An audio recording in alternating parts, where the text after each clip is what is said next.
Hello guys, আসসালামু আলাইকুম। চুপি চুপি আসলাম, এসে দেখতেছি সোহেল কাজ করতেছে।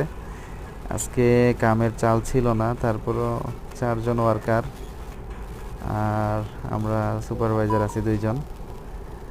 যাই হোক, কোনো কাজ ছিল না বললেই চলে। তো এখন বাজে হচ্ছে 2টা 30, আমাদের ছুটি হচ্ছে 4টায়, 4:30টায়। তো সোহেল বলতেছে, আমি এসে জিজ্ঞেস করলাম কি করো। সবাই মোটামুটি ঘোরাঘুরি করতেছে, মোবাইল টিপতেছে বা রেস্ট করতেছে। তবে রানিং সাইডে রেস্ট করাটা একটু সমস্যা। অন্যান্য কোম্পানির সাইট ইঞ্জিনিয়ার আসলে আবার পরে একটু ভেজাল, দেখতে খারাপ দেখায়। তো যাই হোক, তবে আমাদের কোম্পানিতে কোনো প্রবলেম নাই। আমাদের আরবাব বা ইঞ্জিনিয়ার কোনো সমস্যা নাই। ওনারা জানে যে আমাদের কাজ থাকলে কাজ চলে, কাজ না থাকলে কি করবে।